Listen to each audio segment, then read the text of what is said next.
জুলাই ঘোষণাপত্র নিয়ে মানুষের মতামত জানতে ফরিদপুরে ছাত্র সমাবেশ করছে বৈষম্য বিরোধী ছাত্র আন্দোলন ও জাতীয় নাগরিক কমিটি। দুপুর থেকেই শুরু হবে কর্মসূচি। এর আগে শনিবার সংবাদ সম্মেলনে জুলাই ঘোষণাপত্র সামনে রেখে 6 দিনের কর্মসূচির ঘোষণা করা হয়। এর অংশ হিসেবে 11 জানুয়ারি পর্যন্ত সারা দেশে লিফলেট বিতরণ, সমাবেশ, জনসংযোগ করা হবে। সংবাদ সম্মেলনে বৈষম্য বিরোধী ছাত্র আন্দোলনের আহ্বায়ক হাসনাত আব্দুল্লাহ বলেন, জনসংযোগে সব পেশা ধর্মের মানুষের আশা আকাঙ্ক্ষার কথা শোনা হবে। জাতীয় নাগরিক কমিটির আহ্বায়ক নাসির উদ্দিন পাটোয়ারি বলেন, জুলাই গণঅভ্যুত্থানের ঘোষণাপত্র প্রণয়নে সরকারের কার্যক্রম এখনো দৃশ্যমান নয়। দ্রুত ঘোষণাপত্র না এলে কঠোর কর্মসূচির হুঁশিয়ারি দেন তিনি।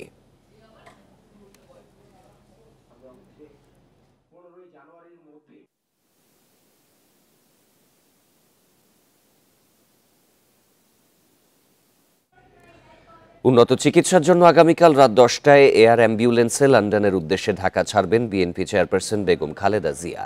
দুপুরে রাজধানীর গুলশানে বিএনপি চেয়ারপারসনের কার্যালয়ে এ বিষয়ে সর্বশেষ তথ্য জানাতে সংবাদ সম্মেলন করা হয়। এ সময় দলটির স্থায়ী কমিটির সদস্য ডাক্তার এজেডএম জাহিদ হোসেন জানান, আজ রাত 7:30টায় শাহজালাল আন্তর্জাতিক বিমানবন্দরে আসবে কাতারের বিশেষ এয়ার অ্যাম্বুলেন্স। দেশের চিকিৎসকদের সঙ্গে কাতারের 4 জন চিকিৎসকও থাকবেন। চিকিৎসার প্রয়োজন হলে আমেরিকায় যাবেন বেগম খালেদা জিয়া। ওনাকে আমরা ওই লন্ডনের ওটা হচ্ছে ওয়ান অফ দি বেস্ট সবচেয়ে পুরনো, অত্যন্ত বিশ্বস্ত এবং ওয়েল ইকুইপড একটি হসপিটাল, যেখানে নেওয়া হচ্ছে তাদের মাল্টিডিসিপ্লিনারি, আমরা সবসময় বলতাম সেখানে সকল ব্যবস্থা তাদের আছে। ম্যাডামের আগামী চিকিৎসাটা যাতে সুস্থ হয়ে আল্লাহর অশেষ মেহেরবানিতে উনি আবার আমাদের মাঝে ফেরত আসতে পারে। বিএনপি নেতাকর্মীদের একজোট হয়ে জনগণের পক্ষে কাজ করার নির্দেশ দিয়েছেন দলটির চেয়ারপারসন বেগম খালেদা জিয়া। রোববার রাতে তার সঙ্গে বৈঠক শেষে সাংবাদিকদের কথা জানালেন দলটির মহাসচিব মির্জা ফখরুল ইসলাম আলমগীর। তিনি জানান, 7 জানুয়ারি লন্ডনের উদ্দেশ্যে ঢাকা ছাড়বেন খালেদা জিয়া। বিএনপি চেয়ারপারসন খালেদা জিয়ার সঙ্গে দেখা করতে রোববার রাত 8টার দিকে তার গুলশানের বাসভবন ফিরোজায় যান স্থায়ী কমিটির সদস্যরা। চিকিৎসার জন্য দলীয় প্রধানের লন্ডনে যাওয়ার আগে সর্বোচ্চ নীতি নির্ধারণী ফোরামের এই সাক্ষাৎ। প্রায় 1 ঘণ্টা শীর্ষ নেতাদের সঙ্গে কথা বলেন খালেদা জিয়া। ফিরোজা থেকে বেরিয়ে বিএনপি মহাসচিব মির্জা ফখরুল ইসলাম আলমগীর জানান, 7 জানুয়ারি লন্ডনের উদ্দেশ্যে রওনা দেবেন খালেদা জিয়া। আগামী 7 তারিখে তিনি সম্ভবত রাতে তিনি লন্ডনের উদ্দেশ্যে যাত্রা করবেন তার চিকিৎসার জন্যে। সেই কারণেই আমরা জাতীয় স্থায়ী কমিটির সকল সদস্য আমরা আজকে এসেছিলাম তাকে বিদায় শুভেচ্ছা জানাতে, এবং সেই সঙ্গে আমরা তার সঙ্গে আলাপ করেছি এবং কথা বলেছি। এবং বিএনপি মহাসচিব আরও জানান, খালেদা জিয়া সুস্থ হয়ে ফিরে আসবেন এমনটাই প্রত্যাশা সবার। আমরা আল্লাহ তাআলার কাছে দোয়া করছি যে তার এই যাত্রা যেন সফল হয়, তিনি সুচিকিৎসা করে আবার আমাদের মাঝে ফিরে আসতে পারেন। নির্দেশনা দিয়েছেন যে একসাথে কাজ করো, জনগণের পক্ষে কাজ করো, গণতন্ত্রের পক্ষে কাজ করো। বিএনপি মহাসচিব জানান, নেতাকর্মীদের দেশবাসীর পাশে থাকার নির্দেশও দিয়েছেন BNP chairperson. Jahanara Parvin, independent news, Dhaka. গুম ও বিচার বহির্ভূত হত্যার অভিযোগে শেখ হাসিনা সহ 11 জনের বিরুদ্ধে গ্রেপ্তারি পরোয়ানা জারি করেছে আন্তর্জাতিক অপরাধ ট্রাইব্যুনাল। পরোয়ানাভুক্ত আসামিদের মধ্যে আছেন শেখ হাসিনা নিরাপত্তা উপদেষ্টা তারেক সিদ্দিকী, সাবেক আইজিপি বেনজির আহমেদ, সাবেক সেনা কর্মকর্তা জিয়াউল আহসান। চিফ প্রসিকিউটর তাজুল ইসলাম জানান, জুলাই আগস্টের গণহত্যা ও মানবতা বিরোধী অপরাধ থেকে গুমের অপরাধের ধরন ভিন্ন হওয়ায় এই অভিযোগগুলো আলাদা করে শীর্ষ অভিযুক্ত 11 জনের বিরুদ্ধে গ্রেপ্তারি পরোয়ানার আবেদন করা হয়। শুনানি শেষে তাদের বিরুদ্ধে পরোয়ানা জারি করা হয়। পরবর্তী শুনানি 12 ফেব্রুয়ারি। প্রসিকিউশন জানায়, গুমের অপরাধ আন্তর্জাতিকভাবে স্বীকৃত অপরাধ। আওয়ামী লীগ সরকারের সময় বছরের পর বছর শত শত মানুষকে আয়নাঘরে আটকে রেখে অমানবিক নির্যাতন চালানো হয়েছে। আর গুম করার জন্য পুলিশ ও গোয়েন্দা কর্মকর্তাদের বিদেশে পাঠানো, প্রমোশন দেয়া সহ নানা প্রলোভন দেখানো হতো। এবার সুষ্ঠু তদন্তের মাধ্যমে জড়িতদের বিচার নিশ্চিত করে বাহিনীগুলোকে দায়মুক্ত করা হবে। গোপন কারাগারে আটক রেখে নির্যাতন, হত্যা এবং তাদেরকে সমস্ত স্বাধীনতা বঞ্চিত করার যে অপরাধ, এটা আন্তর্জাতিক আইনে স্বীকৃত অপরাধ এবং বাংলাদেশের ইন্টারন্যাশনাল ক্রাইমস ট্রাইব্যুনাল আইনের অধীনেও এটা একটা মানবতা বিরোধী অপরাধ। সেই অপরাধটা সংগঠিত হয়েছিল তদানীন্তন প্রধানমন্ত্রী শেখ হাসিনার প্রত্যক্ষ নির্দেশে, পরিকল্পনায়। সাদা পোশাকে ডিবি পুলিশ আর কাউকে গ্রেপ্তার করতে পারবে না, সেই সাথে ডিবিতে আগের মতো কোনো আয়নাঘর বা ভাতের হোটেল হবে না বলেও স্পষ্ট করেছেন স্বরাষ্ট্র উপদেষ্টা। দুপুরে মিন্টো রোডের ডিবির কার্যালয় পরিদর্শন শেষে একথা জানান তিনি। সাংবাদিকদের তিনি জানান, এখন থেকে সিভিল পোশাকে ডিবি সদস্যরা কাউকে আটক বা তুলে নিতে পারবে না। কাউকে আটক করতে হলে অবশ্যই ডিবির পোশাক পরিধান ও আইডি কার্ড দেখাতে হবে। কেউ দুর্নীতি করলে তার বিরুদ্ধে সংবাদ প্রচারে সাংবাদিকদের প্রতি আহ্বান জানান তিনি। বলেন, অন্যায় করলে স্বরাষ্ট্র উপদেষ্টার বিরুদ্ধেও সংবাদ প্রচারে বাধা নেই। তিনি বলেন, মিয়ানমারের সঙ্গে সীমান্ত পরিস্থিতি স্বাভাবিক থাকলেও মাদক চোরাচালান রোধে নজরদারি চলছে।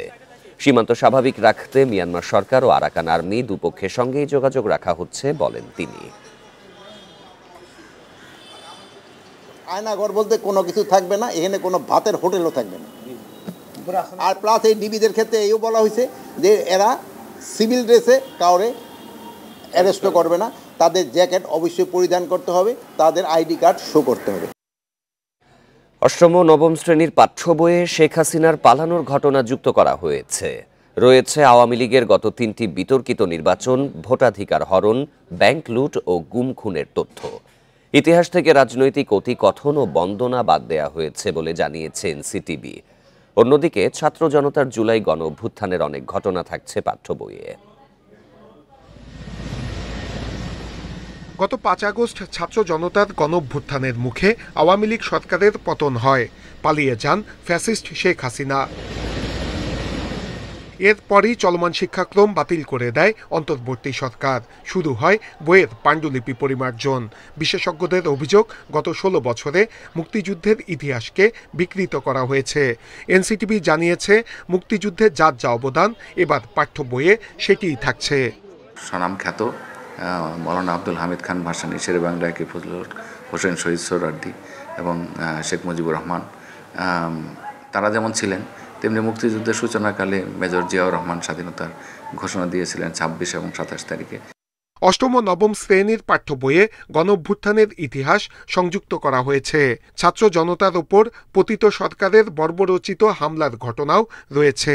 ভোটাধিকার হরণ, গুম খুনের বিষয়ও অন্তর্ভুক্ত করা হয়েছে। আমাদের নতুন গৌরব গাথা নামে একটি প্রবন্ধের মধ্যে নবম দশম শ্রেণীর বইতে আছে। সেটা আমাদের এই জুলাই বিপ্লব কে কেন্দ্র করে যে লেখাটি হয়েছে তার মধ্যে এই বিষয়গুলো আছে। গবেষকরা বলছেন, এসব বিষয় সংযুক্ত করায় মানুষ শ্রদ্ধা ভরে স্মরণ করবে ছাত্র জনতার অবদানকে, ঘৃণা জানাবে স্বৈরাচারকে। এই শহীদদের বীরগাথা প্লাস যারা এখন জীবিত আছে তাদের মুখের কথা শোনা এবং সেগুলা গল্প আকারে ছোট ছোট আকারে তুলে ধরা, যারা হাসপাতালে ভর্তি আছে যে সকল শহীদ, যেমন যে কিছু কিছু সুন্দর সুন্দর জিনিস আছে, যে দেশপ্রেমের যে অসাধারণ কিছু উদাহরণ আছে বাচ্চাদের। আগামী বছর পাঠ্য বইয়ে আরও প্রয়োজনীয় সংশোধন আনার আহ্বান জানান গবেষকরা। Nure Alam, Independent news, Dhaka.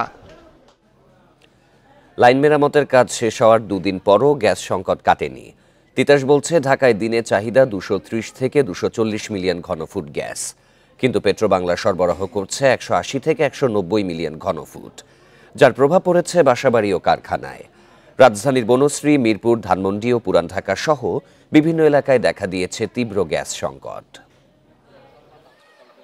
রাজধানীর বাগিচারটিকের বাসিন্দা স্বপ্না প্রস্তুতি নিচ্ছেন দুপুরের খাবার তৈরির, কিন্তু তা সম্ভব হবে কিনা অনিশ্চিত। কারণ বাড়িতে সংযোগ থাকলেও চুলায় গ্যাস নেই, এমন অবস্থা প্রায় 1 মাস ধরে। গ্যাস থাকে না, সকাল 6টায় গ্যাস চলে যা, তাই আমরা লাকড়িতে রান্ধি, প্রতিদিন লাকড়িতে রান্না হয় আমাদের। সবচেয়ে বেশি ভুগতে হচ্ছে বনশ্রী, মিরপুর, ধানমন্ডি, মোহাম্মদপুর, বাসাবো ও পুরান ঢাকার বাসিন্দাদের। তাদের অভিযোগ, গ্যাস না থাকলেও তিতাসকে বিল দিতেই হচ্ছে। 4টা বাজে গ্যাস যায়, রাত 12টা বাজে গ্যাস আসে, আমরা তো রাঁধতে পারি না। একবেলা যদি লার্কি দিয়ে রাঁধি, সবসময় কি লার্কি থাকে? লার্কি তো নাই আমাদের বাসায়। 4টা বাজে একটু আইব, আবার মনে করেন যাবো গা, আবার রাতে 3টা বাজে, আবার ভোর 4টা বাজে জায়গা। গ্যাস পাইলে আমরা রাঁধতে খাইতে খুবই কষ্ট, একবেলা খাইলে আরেক বেলা না খাইতে। খায়া থাকেন না খায় থাকেন, গ্যাস বিল দেওয়াই লাগবে। গ্যাস লাইন মেরামতের জন্য শনিবার পর্যন্ত গ্যাসের চাপ কম থাকার কথা জানিয়েছিল পেট্রোবাংলা, কিন্তু এরপরও স্বাভাবিক হয়নি গ্যাস সরবরাহ। তিতাসের দাবি, নভেম্বর থেকেই রাজধানীতে গ্যাস সংকট জানুয়ারিতে আরও তীব্র হয়েছে, কারণ চাহিদার তুলনায় অন্তত 50 মিলিয়ন ঘনফুট গ্যাস কম সরবরাহ করছে পেট্রোবাংলা। আমরা যেটা নভেম্বরে যেটা 1650 সবকিছু পেয়েছি, এখনো কিন্তু পুরোপুরি আসেনি। 800 একটু কম দিচ্ছে এফএসআরইউ, হ্যাঁ। প্লাস হলো নভেম্বরে 900 মিলিয়ন ছিল, এখন 800 মিলিয়ন আছে। প্লাস লোকাল কিছু মেইনটেন্যান্সের কাজ হচ্ছে নরসিংদীতে, সেটাও এখনো শেষ হয় নাই, হ্যাঁ। যার ধরুন যেটা আসছে সেটাতে কিছুটা কাভার হয়েছে, কিন্তু পুরোপুরি কাভার হতে সময় লাগবে। পেট্রোবাংলার দাবি, শীতে গ্যাস উত্তোলন কম হয় ব্যাহত হচ্ছে সরবরাহ। Adilur Rahman, independent news, Dhaka. বরেণ্য অভিনেতা প্রবীর মিত্রকে রাজধানীর আজিমপুর কবরস্থানে দাফন করা হবে বলে জানিয়েছেন তার বড় ছেলে মিঠুন মিত্র। রোববার রাতে সাংবাদিকদের এই তথ্য জানান তিনি। প্রবীর মিত্র ইসলাম ধর্ম গ্রহণ করার পর হাসান ইমাম নাম রাখেন বলেও জানান তার ছেলে। বাদ জোহর এফডিসিতে জানাজা শেষে তার মরদেহ নেওয়া হয়েছে চ্যানেল আইয়ের কার্যালয়ে। সেখানে জানাজার পর আজিমপুর কবরস্থানে দাফন করা হবে প্রবীর মিত্রকে। প্রবীর মিত্র দীর্ঘদিন ধরে নানা শারীরিক জটিলতায় ভুগছিলেন। 22শে ডিসেম্বর তাকে ভর্তি করা হয় হাসপাতালে। গত রাত 10:30টার দিকে তিনি মারা যান।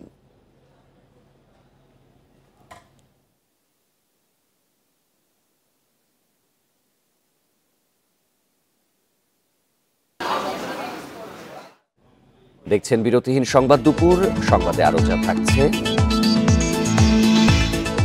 চট্টগ্রাম আদালতে হত্যাসহ বিভিন্ন মামলার 1911টি নথি গায়েব, থানায় ডায়েরি।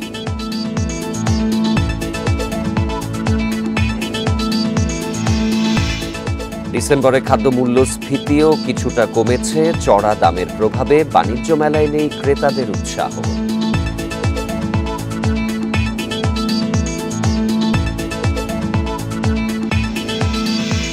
সঞ্চয়পত্র কেনাতে জুলাই অভ্যুত্থানে শহীদ পরিবারের সদস্যদের ছাড় দিয়েছে জাতীয় রাজস্ব বোর্ড এনবিআর।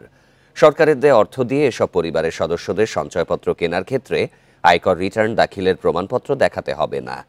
সম্প্রতি এনবিআর এই সংক্রান্ত প্রজ্ঞাপন জারি করে। প্রজ্ঞাপনে বলা হয়, মোট 826 জনকে সরকার এই অর্থ সহায়তা দিয়েছে। বর্তমানে বাজারে 4 ধরনের সঞ্চয়পত্র চালু আছে। এগুলো হলো পরিবার সঞ্চয়পত্র, পেনশনার সঞ্চয়পত্র, 5 বছর মেয়াদী বাংলাদেশ সঞ্চয়পত্র ও 3 মাস অন্তর মুনাফা ভিত্তিক সঞ্চয়পত্র। এছাড়া ডাকঘরেও সঞ্চয়ের ব্যবস্থা রয়েছে। এর আগে ছাত্র জনতার অভ্যুত্থানের সময় জুলাই গণহত্যায় শহীদদের স্মরণে প্রতিষ্ঠিত জুলাই শহীদ স্মৃতি ফাউন্ডেশনের সব ধরনের ক্রয়ের ক্ষেত্রে ভ্যাট অব্যাহতি দেয় এনবিআর।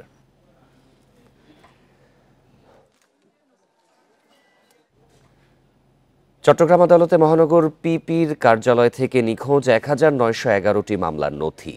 এ বিষয়ে রোববার কোতোয়ালি থানায় সাধারণ ডায়েরি করা হয়েছে। তবে মহানগর দায়রা জজ আদালতের সরকারি কৌঁসুলির দাবি, এসব নথির অনুলিপি থাকায় তেমন কোনো জটিলতা হবে না। এদিকে সংশ্লিষ্টরা বলছেন, আদালতের মতো স্পর্শকাতর স্থান থেকে মামলার নথি হারিয়ে যাওয়া উদ্বেগজনক। ঠাঁই নেই চট্টগ্রাম মহানগর পিপি কার্যালয়ে। মহানগরের 28 থেকে 30টি আদালতের যাবতীয় নথি রক্ষিত আছে এখানে। স্থান সংকুলান না হওয়ায় 2023 সালের 24 এপ্রিল থেকে পিপি কার্যালয়ের সামনের বারান্দায় প্লাস্টিকের বস্তায় 1911টি মামলার কেস ডকেট রাখা হয়।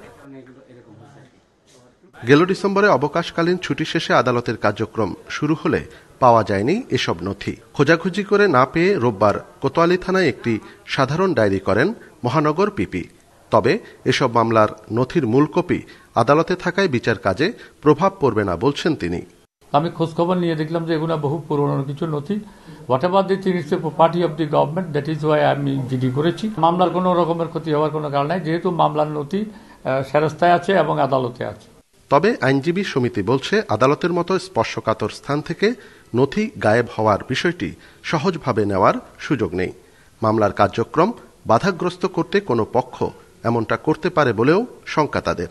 এখানে অনেক গুরুত্বপূর্ণ মামলা থাকতে পারে, যেমন মার্ডার কেস থাকতে পারে, অস্ত্র মামলা থাকতে পারে, মাদকের মামলা থাকতে পারে, বিস্ফোরকের মামলা থাকতে পারে। তাহলে এই সিডিগুলো না থাকলে আইয়ুব সাহেব যিনি আসবেন, ওনাকে প্রশ্ন করা হলে জবাব দেওয়ার কোনো সুযোগ থাকবে না। জিডির সূত্র ধরে ঘটনার তদন্ত শুরু হয়েছে জানিয়েছে পুলিশ। বাইরে যে জায়গাটা ওরা রেখেছে ওটা সিসি ক্যামেরার যদি আওতা নাও থাকে, এটা তো ছোট কোনো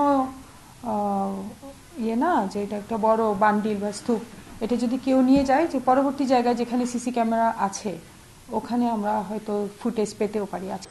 হারিয়ে যাওয়া নথির মধ্যে বিভিন্ন হত্যা, মাদক চোরাচালান, বিস্ফোরক মামলার নথি ছিল, জানিয়েছে আদালত সূত্র। অনুপম শীল, ইন্ডিপেন্ডেন্ট নিউজ, চট্টগ্রাম। ডিসেম্বরে দেশে সার্বিক মূল্যস্ফীতি 0.49% কমে দাঁড়িয়েছে 10.89%, যা গত নভেম্বরে ছিল 11.38%। বাংলাদেশ পরিসংখ্যান ব্যুরো BBS এই তথ্য জানিয়েছে। ডিসেম্বর মাসে খাদ্য মূল্যস্ফীতিও কমেছে। এ সময় এটি 0.88% কমে দাঁড়িয়েছে 12.92%। নভেম্বর মাসে যেটি ছিল 13.80%। এদিকে নভেম্বর মাসে সার্বিক খাদ্য বহির্ভূত মূল্যস্ফীতি 9.39% থাকলেও ডিসেম্বরে সেটি কমে 9.26% দাঁড়িয়েছে। এছাড়া ডিসেম্বর মাসে গ্রামাঞ্চলে সার্বিক মূল্যস্ফীতি 0.44% কমে দাঁড়িয়েছে 11.09%। এর মধ্যে খাদ্য মূল্যস্ফীতি 12.63% ও খাদ্য বহির্ভূত মূল্যস্ফীতি 9.65%।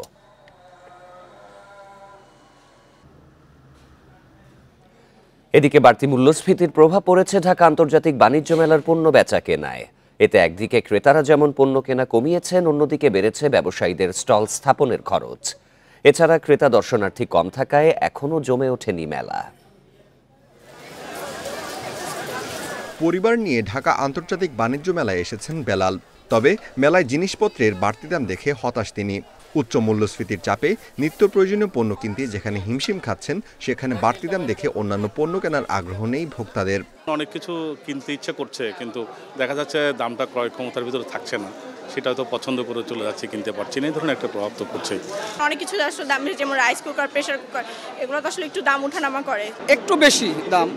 গত বছর যে জিনিসগুলা 100 টাকা বা 120 টাকা কিনছি, এটা 130 টাকা, 40 টাকা বা 150 টাকা। ক্রেতাদের অভিযোগ, মেলায় ব্যবসায়ীরা বেশি দাম নিচ্ছেন, আবার অনেকেই বিক্রি করছেন নিম্নমানের পণ্য। এবারের মেলায় মোট 362টি স্টল ও প্যাভিলিয়ন বসবে। মূল্যস্ফীতির চাপ এসব ব্যবসায়ীদের উপরও পড়ছে। তারা বলছেন কয়েকগুণ বেড়েছে স্টল বসানোর খরচ। গত বছরের তুলনায় এবার একটু সামান্য বেশি হয়েছে মূল্যস্ফীতির কারণে। আমাদের স্টলটা গতবারের থেকে অনেকটা বড় করা হয়েছে এবং খরচটাও অনেকটা বেশি হয়েছে। বর্তমানে মূল্যস্ফীতির কারণে তারা একটা প্রেশারের মধ্যে আছে সবকিছু আর কি, এটার জন্যই আর কি এই পরিস্থিতিটা দাঁড়াচ্ছে। এদিকে মেলায় এখনও ক্রেতা দর্শনার্থীদের ভিড় কম, তবে ব্যবসায়ীদের প্রত্যাশা কয়েকদিনের মধ্যেই জমে উঠবে আন্তর্জাতিক বাণিজ্য মেলা। Amirul Islam, independent news, Dhaka. রাজনৈতিক ও অর্থনৈতিক অস্থিরতার মধ্যেও চলতি অর্থবছরের প্রথম 6 মাসে রেকর্ড রাজস্ব আদায় করেছে চট্টগ্রাম কাস্টম হাউস। গতবারের একই সময়ের তুলনায় এবার প্রায় 2382 কোটি টাকা বেশি রাজস্ব আদায় হয়েছে।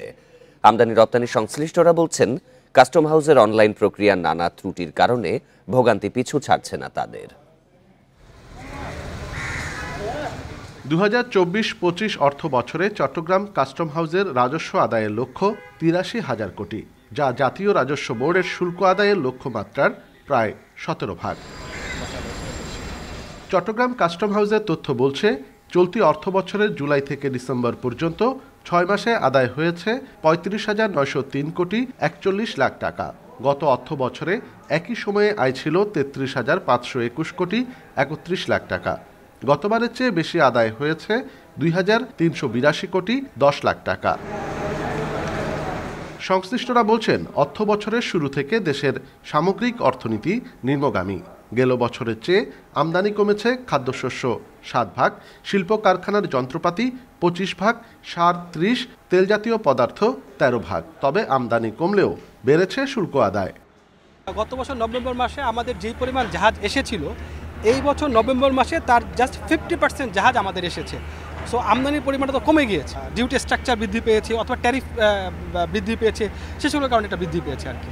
এদিকে ব্যবসায়ীরা বলছেন, বন্যা, ধর্মঘট, ডলার সংকটের পাশাপাশি কাস্টমস হাউজের সার্ভার জটিলতায় সমস্যায় পড়েছেন তারা।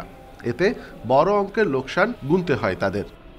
বিরূপ পরিস্থিতিতেও এই প্রবৃদ্ধিটুকু আমরা মনে করছি এটা একটু আমাদের জন্য ইতিবাচক। ডলারের মূল্য বৃদ্ধি পেয়েছিল, এখনও বর্ধিত আছে।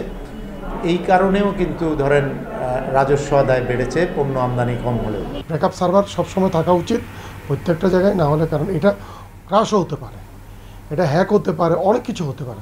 সেজন্য একটা ব্যাকআপ সার্ভার থাকলে ওটা আপগ্রেডেশন হওয়া পর্যন্ত যাতে ওই ব্যাকআপ সার্ভারটা দিয়ে যাতে চালিয়ে নিয়ে যেতে পারে।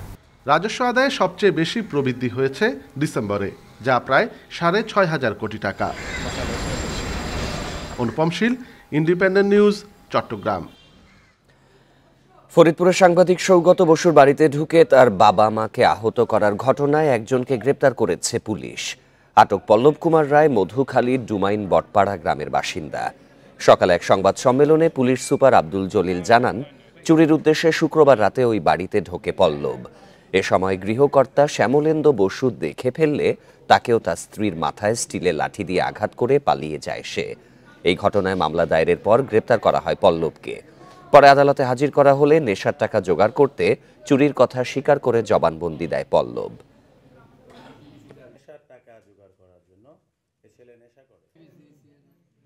জিজ্ঞাসাবাদ করে আমরা জানতে পারলাম যে সে চুরির উদ্দেশ্যে ওইখানে ঢুকেছে। কেন তুমি চুরি করতে গিয়েছো প্রশ্ন করলে সে জানায় যে আমি নেশার টাকা জোগাড় করার জন্য। এই ছেলে নেশা করে, এই ছেলে গাঁজা খায়। তার এলাকার লোকজনের কাছে শোনা, সে নিজেও স্বীকার করেছে, তার বাবাও বলেছে। বেশ কিছু বহুতল ভবন আর জনবহুল রাস্তার পাশে হওয়ায় বগুড়া জেলা কারাগার পুরোপুরি অনিরাপদ। এটি দ্রুত শহরের বাইরের কোনো নিরাপদ জায়গায় সরিয়ে নেওয়া জরুরি। কারাগার থেকে ফাঁসির দণ্ডপ্রাপ্ত 4 কয়েদির পালানোর ঘটনায় তদন্ত কমিটির প্রতিবেদনে এসব সুপারিশ করা হয়েছে। কারাগারের কয়েদি ও আসামিদের শ্রেণী বিন্যাস, জঙ্গি ও মৃত্যুদণ্ডপ্রাপ্তদের নিয়মিত তল্লাশি সহ আরও কিছু সুপারিশ রেখেছে কমিটি। গত বছরের 25 জুন রাতে ফাঁসির দণ্ডপ্রাপ্ত 4 আসামি কারাগারের সেলের ছাদ ফুটো করে পালিয়ে যাবার পর আলোচনায় আসে বগুড়া জেলা কারাগারের নিরাপত্তার বিষয়টি। শহরের জলেশ্বরী তোলায় কারাগারের চারপাশের দেয়াল ঘেঁষে আছে বহুতল ভবন ও চলাচলের বড় রাস্তা। জেল পালানোর পর গ্রেপ্তার হলেও বগুড়ার অতিরিক্ত জেলা ম্যাজিস্ট্রেটকে আহ্বায়ক করে 5 সদস্যের তদন্ত কমিটি গঠন করা হয়, যাতে পুলিশ, র্যাব, গণপূর্ত ও ফায়ার সার্ভিসের প্রতিনিধিদের রাখা হয়। কমিটি তাদের 19 পৃষ্ঠার প্রতিবেদন ইতিমধ্যেই জমা দিয়েছে জেলা প্রশাসকের কাছে। প্রতিবেদনে বলা হয়, পাশের সেলে রাখা জঙ্গিদের কাছ থেকেই জেল পালানোর ধারণা পায় কয়েদিরা। কমিটির সুপারিশে কারাগারের ওই সেলটি ভেঙে ফেলা হচ্ছে বলে জানানো হয়েছে। জাফলং সেল থেকে যে 4 জন ফাঁসির আসামি পালিয়েছিল, তো প্রত্যাশী সংস্থা জেল সুপার মহোদয় চিঠি দিয়েছে এটা অপসারণের জন্য। তো ভবন অপসারণের জন্য যে আমাদের যে প্রসিডিউর, আমরা ডিভিশন, সার্কেল, জোন ওয়াইজ যে প্রসিডিউর ফলো করি, এটার ব্যাপারে আমরা ব্যবস্থা নিয়েছি। তবে সেলের ছাদ ফুটো করে পালানোর বিষয়টি সহজ নয় বলে মনে করেন অভিযুক্তদের অনেকেই। যেহেতু তারা ভাঙছে, অবশ্যই জেলখানার অভ্যন্তরীণ কোনো লোকের সাহায্য লাগছে তাদের, কারণ জেলখানার মধ্যে অনেক সিকিউরিটি আছে, ওয়ালও তো অনেক বড় বড়, এটা তো ভাঙা সম্ভব না।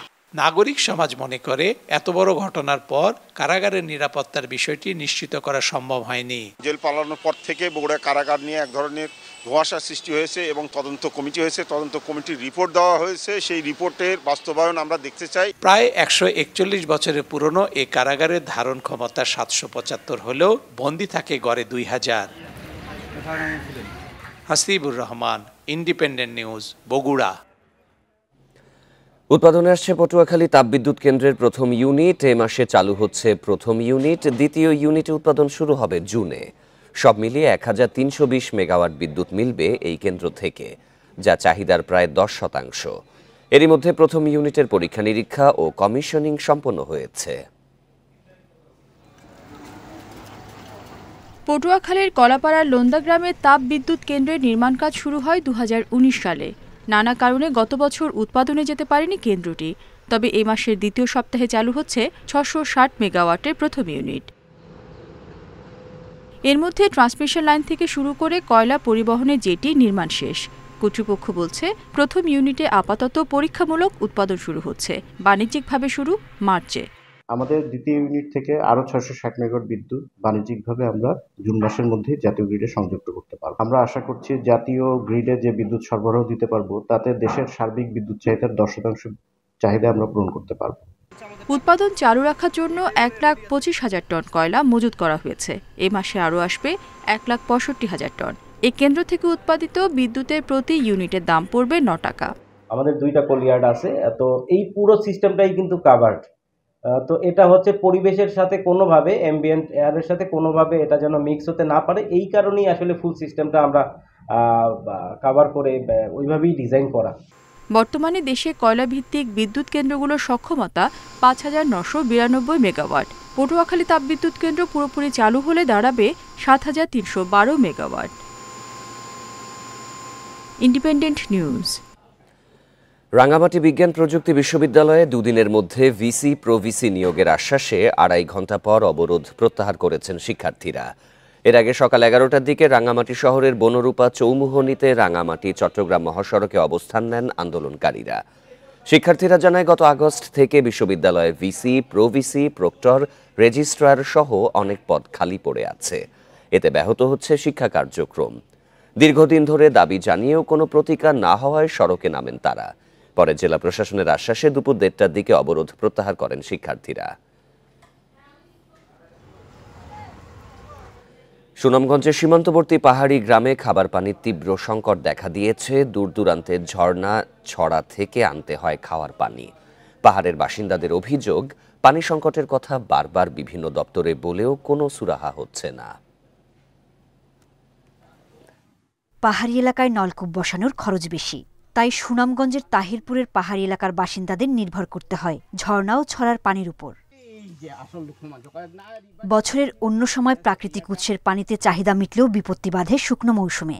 অক্টোবরের শেষ দিক থেকে ঝর্ণা ছড়ার পর্যাপ্ত পানি পান না টিলার বাসিন্দারা। বারেক টিলা, মাঝের টিলা, চাঁদপুর টিলা সহ সীমান্তের ৮ গ্রামের মানুষকে বিশুদ্ধ পানির খোঁজে ছুটতে হয় দূর দূরান্তে। তুলা পানিটা খাওয়াটাই মনে করেন যে অনেক কষ্ট হইতেছে। কি করে আমরা ফল ফলান্তি রইব, আর কি করে আমরা একজন দূর থেকে লুকাইলেও মানে এরা আপ্যায়ন করবো, মানে পানি সানি দিয়ে আর আপ্যায়ন করতে পারি না। আমরা তো নিচে টিউবওয়েল আছে, ওখান থেকে পানি তুলে নিয়ে আসি খাওয়ার জন্য, আর গোসলের জন্য তো এখান থেকে অল্প পানি আছে, এটাই গোসল করি। পাহাড়ি এলাকার বাসিন্দারা জানিয়েছেন, সংকটের কথা বারবার বিভিন্ন দপ্তরে বলেও কোনো কাজ হচ্ছে না। সরকারিভাবে যদি পাম্পের সাহায্যে পানি উঠানো যায় তাহলে কষ্ট কমবে তাদের। এটার একমাত্র সমাধান টিউবওয়েল গেড়ে এবং এটা পাম্পের মাধ্যমে এখানে ট্যাঙ্কি তৈরি করে প্রত্যেক বাড়িতে বাড়িতে সাপ্লাই দেওয়া। অনুরোধ কথা ছিল মেম্বারে চেয়ারম্যান, এরা কিছু বলারই নেই। জনস্বাস্থ্য প্রকৌশল বিভাগ জানিয়েছে, কিছুদিনের মধ্যে জেলায় বেশ কিছু টিউবওয়েল বসানো হলে দূর হবে পানির কষ্ট। 4000 সাবমার্জিবল পাম্প আমরা পুরো সুনামগঞ্জ এর জন্য আমরা ইতিমধ্যে বরাদ্দ করেছি। ঠিকাদার নির্বাচন হয়েছে, মাঠ পর্যায়ে কাজ ইতিমধ্যে শুরু হয়ে গেছে কিছু জায়গায়। ইনশাল্লাহ আমরা এই বছর আমরা 4000 টিউবওয়েল দুস্থ মানুষদের মাঝে আমরা পৌঁছে দিতে পারব। সীমান্তে টিলার উপর বসবাসকারী ১,৫০০ মানুষ ভুগছে বিশুদ্ধ পানির সংকটে। Independent news. সুনামগঞ্জের জগন্নাথপুরে সিএনজি চালিত অটোরিকশা ও মোটরসাইকেলের সংঘর্ষে নিহত হয়েছেন 2 জন। সকাল 10টার দিকে উপজেলার সিচনি এলাকায় এই দুর্ঘটনা ঘটে। পুলিশ ও স্থানীয়রা জানায়, অটোরিকশাটি জগন্নাথপুর থেকে শান্তিগঞ্জে যাচ্ছিল। পথে বিপরীত দিক থেকে আসা মোটরসাইকেলের সঙ্গে সংঘর্ষ হয়। এতে ঘটনাস্থলেই মোটরসাইকেল আরোহী আমিরুল ইসলাম ও রাজিন আহমেদ নিহত হন। পুলিশ খবর পেয়ে মরদেহ উদ্ধার করে মর্গে পাঠায়। এদিকে নাটোরের বাগাতিপাড়ায় ট্রাক চাপায় মোটরসাইকেল চালক ইসমাইল হোসেন নিহত হয়েছেন। ভোরে উপজেলার হিজলি দীঘা। এই ছিল বিরতিহীন সংবাদ দুপুরে। আরও বিস্তারিত জানতে চোখ রাখুন ফেসবুক, ইউটিউব এবং এক্সে। আমন্ত্রণ পরের আয়োজনে।